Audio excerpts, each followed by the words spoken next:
This is from Luigi Bro Swag. Hey, that's my boy Joey. What's up, Luigi, bro? What is your favorite thing to do with friends? Can we answer each other's? Like you want me? Yeah, like what do you think my answer is? Party, dude. Yeah, 100%. I don't know why. I mean, I I would agree. Yeah, I feel like both of us Something about those nights. just love, like... See, I feel like you're more of, like... Tell me if I'm completely wrong here, but I'm going to take a stab in the dark. It's not really that it's stab in the dark. I feel like this is correct. Stab me in the dark, Vinny. I feel like you would prefer, like, chill night around, like, a fire pit, just talking with friends, as opposed to, like, being out at, like, a bar setting where, like, there's music pumping and, like... Similar scenarios of just, like, chilling with friends, but, like, one's more chill. I feel like you lean more towards the chill side. I like both, honestly. It really depends on, like, the mood, the night, the vibes, the friends. Dude, There's nights where we go to bars and, like... The music's just way too fucking loud. Like we're packed like sardines. Like you can't, like I can't fucking dance. I can't sing. So I'm just sitting there with like my fucking whiskey sour. Like, hey Vinny, how you doing, buddy? Yeah. See, the Nest is dope, but if I have to say one negative thing about the Nest, they hire this guy that plays the fucking guitar there, and it's just like, and you're like, yo, you want to drink? What? Do you want a drink? What? You literally can't even have a conversation. Then he goes, all right, I'm going on a 2-minute break. You're like, fuck yes, we could talk now. This is great. But yeah, I like the fire pit nights too. I haven't been to your house for a fire pit night, so. Well, listen, once this is over, whenever, honest to God, when this is over, please just come over whenever you want. I'll give you a fucking key, dude. I miss you so much. Dude, you're literally, you and when he's not working, I mean, you guys are the only dudes I really hang out with besides, like, going out with, like, Vinny and Pete and everybody. But, like, me and you would just hang out, you know, throughout the week and shoot the shit and stuff, but it's like... Because we're brothers, Vinny, that's why. Of course, brothers from another mother, baby. Yeah, I would, to simplify that question, Luigi, definitely partying. I also like playing games with friends. Like, I like going live, and one thing I've recently really been loving is the Mario 64 stuff, so streaming that with friends moving forward is going to be fun. Me and my buddy Sean Rader actually tonight will probably do like a dual stream and just do runs over and over and over. I also like playing Smash Bros with friends. Facts. I also like just sitting there. Like sometimes it's fun to just sit there and just chill, you know? Right. Yeah. Not have a plan, just go with the flow. I feel like what me and you really like to do is go get sandwiches. We like to go get food. There's that one spot where we love to go get sandwiches. We like to go to the salad place. We love food, Vinny. I mean, we're Italians. I don't really know what to tell you. That's facts. That's facts, buddy. All right, next question. My favorite... Wait, I didn't answer my question, Vin. Oh, fuck, you didn't even go. I'm so sorry. This man's cutting me off. I'm sorry. I was so excited about the food conversation. My favorite thing to do with friends has to... You know, I love video games with my boys. I like working out with friends a lot, too. That's a good answer. I should have said that, I like talking about deep topics, life, our fucking existence, future plans, careers. I like it all. That's a good answer. Just like deep, meaningful conversation and fun activities. There's nothing better to... I'm so sorry, by the way. I thought you did go. I'm fucking... Nah, you're good. Ain't working. I love when a natural, organic conversation just spawns and you're all chilling. Maybe you hear some bugs outside doing their little noises and you're around that fire pit and you're just like getting hit with the feel of the fire and you're just looking around at all your friends like, yo, like we're here in this moment right now and like this is all that matters type of shit, you know? Like none of the other past shit matters. Nothing tomorrow matters. You're just present in the moment with all your friends and you're just having a great conversation and you're like, dude, this is really quaint. This is nice. I'm going to segue that into the next question. This is by Ava Mareep, right? Hey, Ava, what's good? What's something you want to see change / different in the world and society after the pandemic subsides? Now, the reason why I said I was going to segue that is because I think we all need to realize how grateful we are for the present moment. Because I've been thinking a lot, right? The small acts of just like leaving my house, hanging with friends, getting food, like fucking sit back after this is over and enjoy the moment because like we're not fucking promised tomorrow. We could fucking get splatted by a bus or squashed like a bug, you know? Tomorrow's not promised. For once, we're agreeing completely on something. Look at this. Look at us, guys. Who would have thought? Not me. No, you're right, though. It's like when you get... This is just human nature. When you have something and you quote-unquote take it for granted and then it's gone, you really start to realize, wow, like, I thought things were bad then. This really fucking sucks, you know? I feel like there is going to be a big shift, too.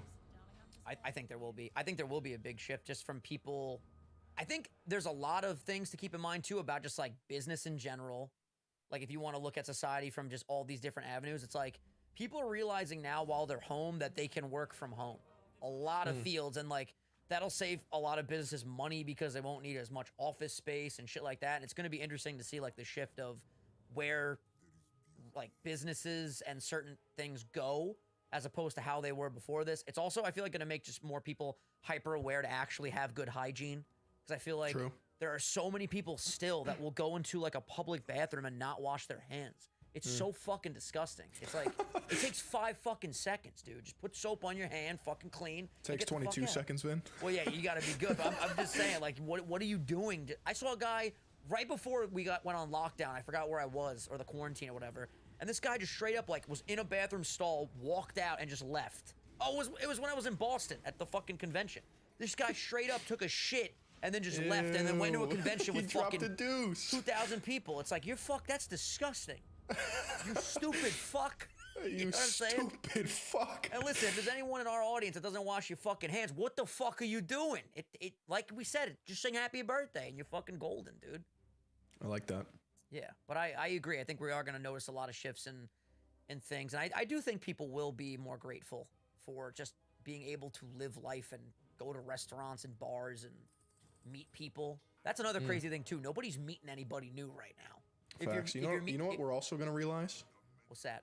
The fucking importance of those people stocking the shelves, the truck drivers, the nurses and doctors on the front lines, the essentials. You know what I'm saying? I would say literally like biggest thank you to anybody that is... Sanitation? Yeah. My dad and brother are still working, dude. Anybody that's out there right now grinding, thank you for whatever it is that you do. Even people like us, dude, providing entertainment for people. That's huge right now, you know? It's fucking, it's a weird, wacky time, but, you know, if you just take a second to chill out, think about it, we're going to be okay. We're going to get through it. That's it, buddy. We're resilient. The human race is resilient. This next one's from Killian Van der Veyer. Hey, my boy, enemy UAV. That is the sickest. That is the sickest name, Killian. Yeah, every time he donates in my streams, he wants me to do that fucking Call of Duty sound effect, and I'm like, you know what? I'll do it on the podcast. Let's go. So he says, would you ever consider getting a tattoo? If so, what are some ideas? I'll let you take this one first. I'm not getting a tattoo because I feel like, I mean, I don't really know why my reasoning is like this. It's just how my fucking brain is wired. I feel like everybody gets tattoos these days, and I got nothing against tattoos, but like I like being different and unique, and I think that it's getting more and more unique just to have that clean slate, you know what I'm saying? Plus, I don't have anything or want anything on my body that bad. Like I don't have a singular thing that I'd be like, yeah, I want that there. You wouldn't get Griffin's paw print like right on your shoulder blade? Nah. Would you get my handprint right on your shoulder blade? I get it on my ass. Hey, that's my boy.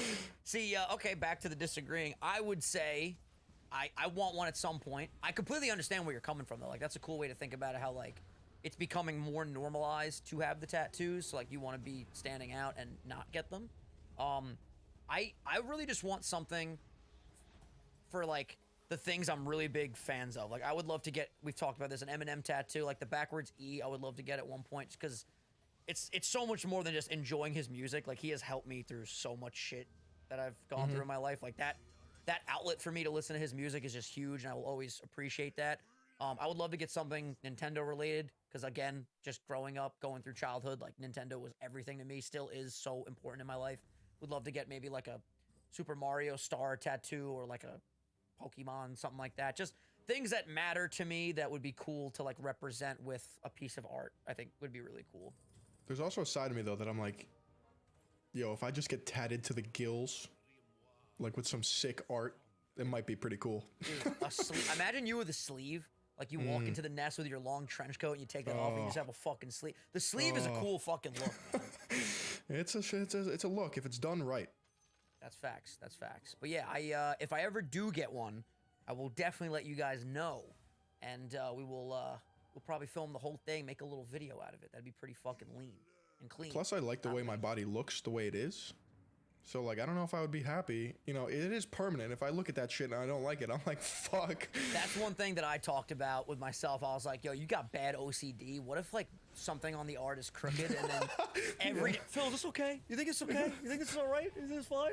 Driving myself fucking crazy, but I think I eventually will say fuck it and just go for it. I think that. Like, what if I get a tattoo artist that fucking decides to sneeze while he's tatting me?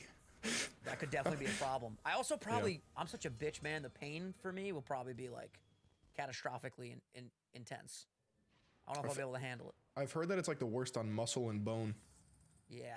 That just makes sense, but Yeah, I would, another thing too is I fluctuate weight a lot. So like if I got something on my arm and my arm got a lot bigger, a lot smaller, is it gonna like change the shape of the fucking tat? Like these are all things you have to think about, you know? you're right. Fuck yeah. All right. Do we got anything else here? Absolutely. This last one, what's your idea of living the dream? Now, this is from Barrow Keen. Ooh, this is a good question. I'm gonna let you take that one. Okay. I'm gonna get deep for a second. We're recording this at nighttime, but you guys know these drop every day at noon. But you know, it's time to, every Sunday at noon.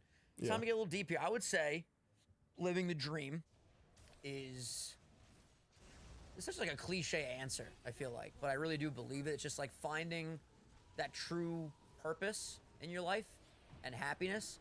Like finding what you can contribute to the world, love it, live it, breathe it every day, and just wake up knowing like, oh, I'm gonna do something I love today. I think that is like the definition of living the dream. Just being able to be happy with what you're doing. Because I feel like there's just so many people, unfortunately, that go to work and hate going to work, hate traveling home from work, get home, are fucking bored. Like, you know, it goes to that conversation of like, what's more important, like the security of a job where you know you'll be able to support yourself, or taking risks and doing what you really love, which we could go on about that for like fucking 2 hours. But I just think purpose and finding self-happiness is probably living the dream, you know? Yeah, I would agree with that's that. at least for me. I would, that's like baseline for me, but then I'll just also add like, I want to be in a position where I could just take care of like my close friends and family and just like not have to worry about anything. Yeah, dude, like being able to just support those around you without like a blink of an eye is fucking, that's some powerful shit. That's some big dick energy. That's it, buddy. That's the big swinging clean. dick energy. Dude, that was a really fucking good segment. Again, probably what I'll end up doing, guys, every Saturday, I'll tweet out on my Twitter, @Vinny, like I said, send in your Q&A questions. Maybe we'll do it on our Instagrams next week, too. We could put like a Q&A thing on our story. People could send stuff in. We want to get you guys involved as much as we can, and it really helps us to just have the podcast be a little bit more structured, to have like different segments and stuff like that. So that was dope. I enjoyed that. Thank you for everyone that sent in questions. Sorry that we didn't get to all of them. I only picked a few, but next week we'll definitely add some more than 6, because that went by way quicker than I thought it was going to. You want to know something gross? Sure. Did you ever look at the screen time on like your iPhone? Yo, mine is fucking ridiculous. I'd be surprised if it's more than mine. 110% it's more than yours. You want to make yesterday a bet right I looked now? at it, right? I was at 7 hours and 50 minutes on my phone. Phil, that's pussy shit. Let's hear it. Guess my daily average right now, hours. 13 hours and 26 minutes. You're basically there. 12 hours, 43 minutes. Holy shit. Now, if I go dude. to see all activity, check this shit out. This is fucking crazy. Let's hear it. Okay, so my daily average for my most used apps, my messages, 2 hours and 31 minutes of the day is just sending text messages. Holy fuck. Dude. Think about how ridiculous that is. For fucking 2 hours straight, think about how long 2 hours is of my day is sending text. I love to communicate with people though, so it makes sense. Next up for me, YouTube, 2 hours, 18 minutes. So while I'm texting, I'm also watching a shitload of fucking videos. We got Twitter coming in at third at 1 hour and 28, TikTok 1 hour 27, and then this was actually very interesting to me. My notepad, 40 minutes a day is spent in my notes. That could be good though. That's like self-journaling. Yeah, I like that because I actually have like 13,000 notes on my phone. I write down every thought, everything I want to change, everything I want to do. That's really cool. Yo, read your top 5 apps. That was a dope. Well, dope. I deleted the apps that were the highest today because I was writing my thesis. My thesis is on social media depression. Now, that means, does social media cause depression? Can it cause depression? Can it cause anxiety, loneliness, fear of missing out? All these different factors, right? So I had to bang out like 12 pages today, which I did. But the only way I was able to do that was deleting the apps that were consuming my time, which was Instagram, which was Reddit, and which was TikTok, because I've been addicted to TikTok, and I've been addicted to Instagram, and I've been addicted to Reddit, and they just had to leave my phone for today. Instagram is not even in my top 1, 2, 3, 4, 5, 6, 7, 8. It's my 8th used app at 19 minutes. That's actually insane that it's so low. Right. I'm actually very surprised my messages is that high. Where does your messages lie in that? I was at like 50 minutes of messages. Okay, so it's not that far behind. Yeah, it's actually crazy that our phones can track this shit because it gets